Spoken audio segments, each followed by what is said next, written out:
আসসালামু আলাইকুম, কেমন আছেন সবাই? তো সকালে রান্নাঘরের এই অবস্থা, আর রুটি বানালে তো রান্নাঘরের অবস্থা খুব খারাপ হয়ে যায়। এই তো একদিকে ভাজা, একদিকে বানানো, একদিকে করার। এই তো টিফিনটা দিয়ে দিলাম শুধু মেয়ের জন্য।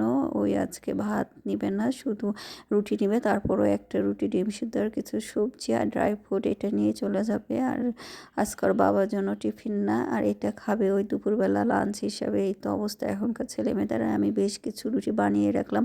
এখন ভাত থেকে আমাদের রুটিটাই বেশি খায়, রাতেও রুটি খায়, মানে রুটি বানানো থাকলে ওরা দুই বেলায় রুটি খেতে চায়।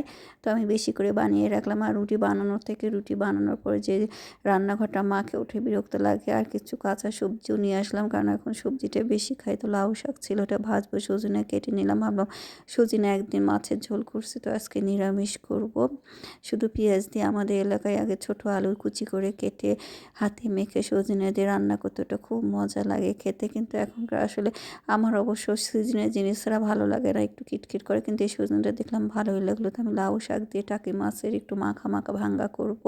আমাদের এলাকায় অবশ্য লাউ শাক দিয়ে চিংড়ি মাছ খায়, কিন্তু এই টাকি মাছটা খায় না। কিন্তু এই দিককার মাছ দেখি সব কিছু দিয়ে টাকি মাছ খায়। তো ভাবলাম পালং শাক দিয়ে, বতুয়া শাক দিয়ে যদি খাওয়া যায় তাহলে লাউ শাক দিয়েও ভালো লাগবে। আর টাকি মাছের যেহেতু কোনো গন্ধ থাকে না, তারপর করলাম, দেখি ভালোই লাগে খেতে। শাক দিয়ে টাকি মাছের ভাঙ্গাতে করে ফেললাম। এই তো শোল মাছ দিয়েও ভালো হয়।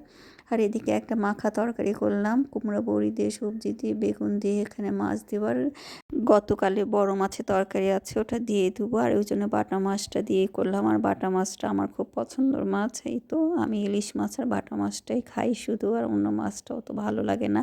দিয়ে দিলাম তরকারি সহ, ওখানে কয়েক পিস মাছ আছে। আর ভাবলাম যে সকালের জন্য সবজি করে রাখি, তাহলে তাড়াহুড়া হয় না। আর একটা কিছু করা থাকলে সহজেই নাস্তাটা খেয়ে চলে যেতে পারে। আর এই তো শুধু সিদ্ধ করে দিলাম হলুদের গুঁড়া, মরিচের গুঁড়া, লবণ দিয়া, যে কোনো সবজি দিয়ে এটা এরকম করে সিদ্ধ করে। যে আমি এখন ফোড়ন দিয়ে দেবো পেঁয়াজ, কাঁচামরিচ, রসুন আর একটু পাঁচফোড়ন দিয়ে জিরা দিলাম। আর পাঁচফোড়ন যেহেতু আমি গুঁড়া করে রাখছি দিয়ে দিলাম তেলের মধ্যে। আর খুব হালকা সামান্য তেল দিয়ে তো নেড়ে চেড়ে এখন ফোড়ন দিয়ে দিলাম যে কোনো সবজি, মিষ্টি কুমড়া, পাতাকপি, ফুলকপি, গাজর আর অন্যান্য যে পটল, কদু, লাউ, পেঁপে সব কিছু দিয়ে এটা হয়। আমি সজনেও করে ফেলাম। আর সজনে কিন্তু ফ্রিজে রাখাও যায় না, ওই জন্য ভাবলাম যে রান্না করে ফেলে। আর এখন তো সজনের সিজনও না, ভালো লাগে না অত খেতে। আর আমি চিংড়ি মাছ দিয়ে, মিষ্টি কুমড়াটা এরা সবাই পছন্দ করে, এই জন্য ছোটো মাছটা রান্না করছে। আমি আবার চিংড়ি মাছ খাই না, এই জন্য মিষ্টি কুমড়া দিয়ে রান্না করে ফেললাম। আর আমাদের ঘরে সবজিটা সবাই পছন্দ করে। সবজিটা আমাদের বেশি যে কোনো মাছের সাথে, যে কোনো কোনো কিছুর সাথে সবজি করলে এরা খুব পছন্দ করে। মানে খালি ভুনাটা খুব কম খাওয়া হয়, হয়তো সপ্তাহে একদিন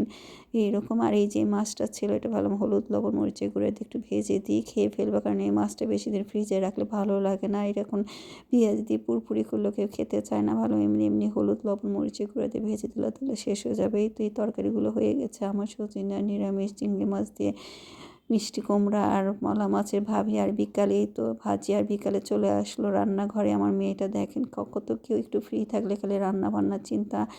আটার ডোটা আমি মেখে রাখছিলাম ইস্ট দিয়ে, তারপর তো পিজা বানানো শুরু করলাম। আমি আর এগুলো ঝামেলার মধ্যে যাই না এখন, বাড়তি ঝামেলা মনে হয় আমার এই ধরনের আইটেমগুলো করতে। ওই করে, আর এগুলো খুব পরিমাণ মতো দিতে হয়। আর বাংলাদেশি খাবারগুলো পরিমাণ না হলেও হয়, এগুলো একদম সাইজ করে কেটে কুটে সবজি থেকে শুরু করে সব কিছু বানিয়ে পরিবেশন করে। আর এই তো আমরা খাওয়া শুরু করে দিলাম। ভালোই হয়েছিল, যেহেতু ভারী নাস্তা এই জন্য কফি করছে আজকে ওই, তো ভালোই লাগলো খেতে।